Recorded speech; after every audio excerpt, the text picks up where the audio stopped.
साधु बनना और साधु होना।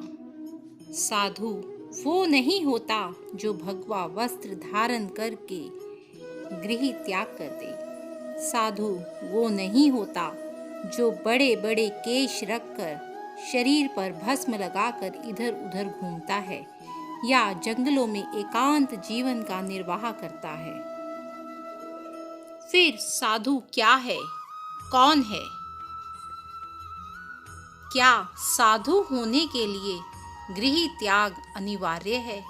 क्या वही साधु होता है जो अपने घर का त्याग कर देता है, या साधु कोई और होता है? साधु वो नहीं होता जो साधु जैसा दिखता है, अपितु साधु तो वो होता है जो स्वयं को साध लेता है। जी हाँ, स्वयं को साधना ही साधुता होती है। स्वयं को साधने वाला ही साधु कहलाता है। क्या हम किसी के वस्त्रों से यह अनुमान लगा सकते हैं कि वह साधु है या नहीं? हम किसी के वस्त्रों से, किसी की वेशभूषा से यह अनुमान नहीं लगा सकते।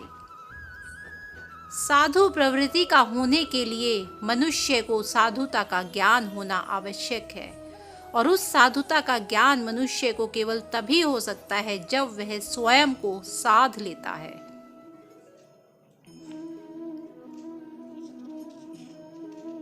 अब सबसे बड़ा प्रश्न यह है कि कोई साधु कैसे हो सकता है? साधु वह होता है जिसका जीवन पवित्र है। साधु अर्थात जिसमें सभी प्रकार का संयम है। जिसने साधुओं जैसी वेशभूषा धारण नहीं की, वह भी साधु हो सकता है, क्योंकि साधुता बाहरी नहीं अपितु आंतरिक होती है। मैं यह नहीं देख सकता क्योंकि यह देखने लायक नहीं है। मैं यह नहीं करूँगा क्योंकि यह करने लायक नहीं है। ये सब तो बाहरी तत्व हैं, लेकिन जो विचार मन में आते हैं उनका क्या?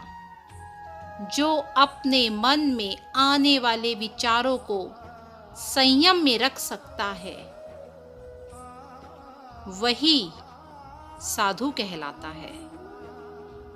जो अपने तन और मन दोनों को संयम में रखता है, वही साधु कहलाता है। साधुता तो संयम का दूसरा नाम है। जो एक संयमित जीवन जीता है, सब कुछ होते हुए भी जो संयम बरतता है, वही साधु होता है।